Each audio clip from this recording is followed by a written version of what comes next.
അമേരിക്കയിലെ നെവാഡയിലുള്ള ഒരു പ്രശസ്തമായ കസിനോ. ജോലി കഴിഞ്ഞ് മടങ്ങുകയായിരുന്ന ഒരു ജീവനക്കാരൻ ആ ഇടനാഴിയിൽ വെച്ച് വളരെ വിചിത്രമായ ഒരു പെട്ടി കണ്ടു. ഇവിടെ നിന്നോ പെട്ടെന്ന് പ്രത്യക്ഷപ്പെട്ടതുപോലെയുള്ള ഒരു വലിയ മെറ്റൽ ബോക്സ്. പവർ കേബിളുകളോ സ്വിച്ചുകളോ ഒന്നുമില്ല. പകരം പുറത്ത് 28 ചെറിയ മെറ്റൽ സ്വിച്ചുകൾ മാത്രം. 1 മണിക്കൂർ മുൻപ് അവിടെ അങ്ങനെയൊന്നുണ്ടായിരുന്നില്ല എന്നയാൾക്ക് 100% ഉറപ്പായിരുന്നു. ആ പെട്ടിക്ക് അതിഭീകരമായ ഭാരമുണ്ടായിരുന്നു. അതിനടിയിൽ വെച്ചിരുന്ന തടിക്കഷ്ണങ്ങൾ കാർപ്പറ്റിലേക്ക് ആഴ്ന്നുപോയിരുന്നു. പെട്ടിയുടെ അടുത്ത് ഒരു കവർ ഇരിക്കുന്നുണ്ടായിരുന്നു.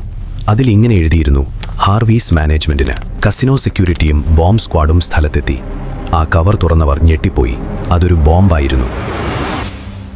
അതിലെ മുന്നറിയിപ്പ് ഇങ്ങനെയായിരുന്നു: ഈ ബോംബ് അനക്കാനോ ചരിക്കാനോ ശ്രമിക്കരുത്.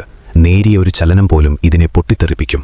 ഇതിൽ നിറച്ചിരിക്കുന്ന TNT എതിർവശത്തുള്ള കെട്ടിടത്തെ പോലും തകർക്കാൻ ശേഷിയുള്ളതാണ്. ഞങ്ങൾക്ക് വേണ്ടത് $3 മില്യൺ.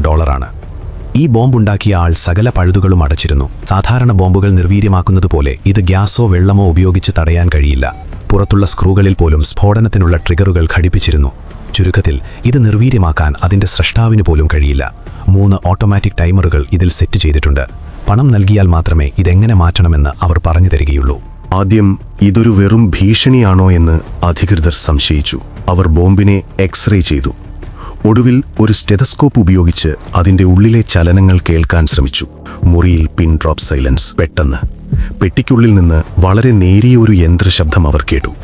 ബോംബ് ആക്റ്റീവാണ്. നിമിഷങ്ങൾക്കുള്ളിൽ ആ പ്രദേശം മുഴുവൻ ഒഴിപ്പിച്ചു. ആയിരക്കണക്കിന് മനുഷ്യരുടെ ജീവൻ അപകടത്തിലായിരുന്നു. ഗവൺമെന്റ് പണം നൽകാൻ തീരുമാനിച്ചു. പക്ഷേ അവർക്കൊരു പ്ലാൻ ഉണ്ടായിരുന്നു.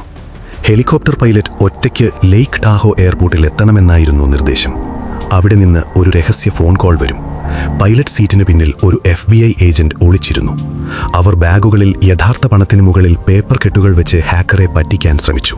ഹെലികോപ്റ്റർ പറന്നുയർന്നു. ഹൈവേ 50 വഴി 15 മൈൽ പോകുമ്പോൾ ഒരു സ്ട്രോബ് ലൈറ്റ് കാണുമെന്നവർ പറഞ്ഞിരുന്നു. പൈലറ്റ് 1 മണിക്കൂറോളം ആകാശത്ത് ചുറ്റിക്കറങ്ങി. പക്ഷേ അങ്ങനെയൊരു വെളിച്ചം അവിടെങ്ങും കണ്ടില്ല. ആശയവിനിമയം തടസ്സപ്പെട്ടു. പണം നൽകാനുള്ള ശ്രമം പരാജയപ്പെട്ടു. ബോംബ് എപ്പോൾ വേണമെങ്കിലും പൊട്ടിത്തെറിക്കാമെന്ന അവസ്ഥയായി. ഈ ബോംബ് വെച്ചത് ജോൺ ബർഗസ് എന്ന മനുഷ്യനായിരുന്നു. കാസിനോകളിൽ തന്റെ ജീവിത സമ്പാദ്യം മുഴുവൻ ചൂതാട്ടത്തിൽ നഷ്ടപ്പെട്ടയൊരാൾ. ആ പണം തിരിച്ചെടുക്കാൻ അയാൾ കണ്ടെത്തിയ വഴിയായിരുന്നു ഈ സ്ഫോടനം. ബോംബ് സ്ക്വാഡ് ഒടുവിൽ ഒരു വലിയ റിസ്ക് എടുക്കാൻ തീരുമാനിച്ചു.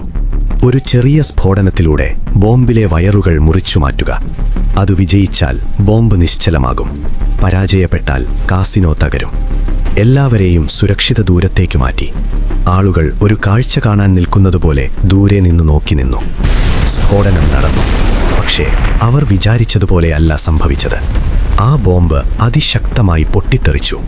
കാസിനോയുടെ ഒരു വശം പൂർണ്ണമായും തകർന്നു. 60 അടിയോളം വലിപ്പമുള്ള ഒരു വലിയ കുഴി ആ കെട്ടിടത്തിന്റെ വശത്തുണ്ടായി. പക്ഷേ ഭാഗ്യത്തിന് ആർക്കും ജീവൻ നഷ്ടപ്പെട്ടില്ല. കുറച്ചു ദിവസങ്ങൾക്കുള്ളിൽ നടന്ന അന്വേഷണത്തിൽ ജോൺ ബർഗസ് പിടിയിലായി.